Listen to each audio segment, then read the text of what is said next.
I'm Heather Port. I was born in Charleston, South Carolina, and we moved to Winston-Salem, so we lived here most of our lives. My name's Janine Knight. I was born in New York City, actually, and moved all over the East Coast. My parents finally settled here when I was 14. I have 3 children. Heather is my middle daughter. She called me at work, and I heard a very soft voice say, "Mom, I have cancer. Please call Jennifer and Brenda." In 2008, in March, around my birthday, I found a small little lump in my right breast. I got really nervous. It was over the weekend, and I had my mom feel it. She happened to be in town, and I had my husband feel it, and they both said, "Yeah, you need to go see your doctor." And so I opted to go in and have a lumpectomy. When the test pathology came back, it was ductal carcinoma in situ, was throughout my entire breast. And then I had invasive, that little lump was invasive ductal carcinoma. You could have knocked me over with a feather. I mean, I just was so devastated. I was 34 years old.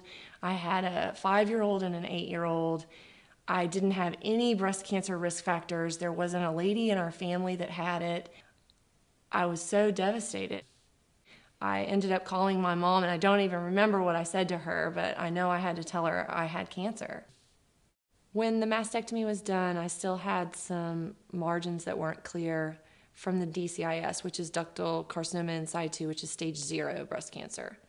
And so I had to have radiation to the right breast. I had 38 treatments, and I did that at Wake also.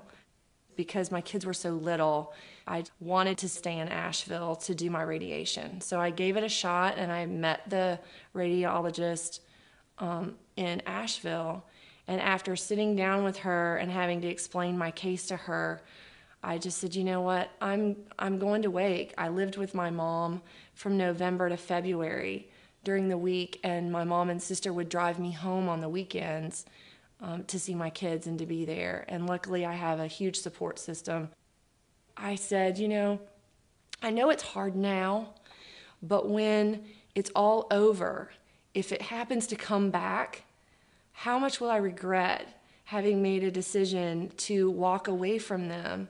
It was tough being away from my family, but it was worth it. Because I feel confident. I feel confident that it's been taken care of, and if it comes back, I've done what I needed to do.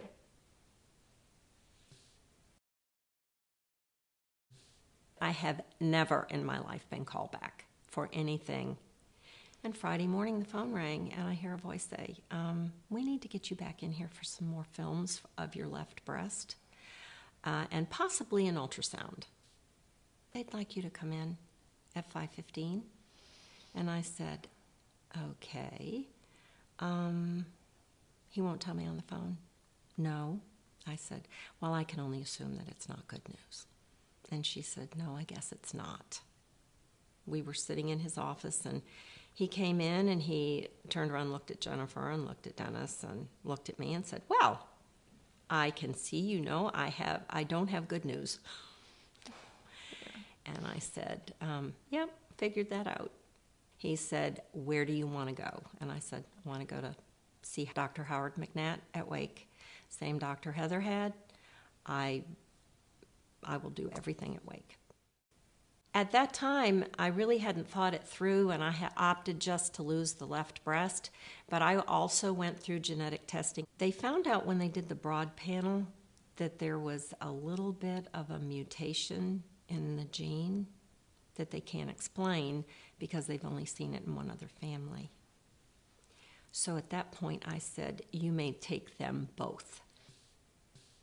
Because 10 years from now or 15 years from now, I don't want to face going through another mastectomy. So just get rid of them. So March 19 of this year, I had my surgery. I was really, really happy with Baptist and the way Heather had been taken care of there. I have the same oncologist, Dr. Moline, and I love her. She is so calming when she comes in to talk to you.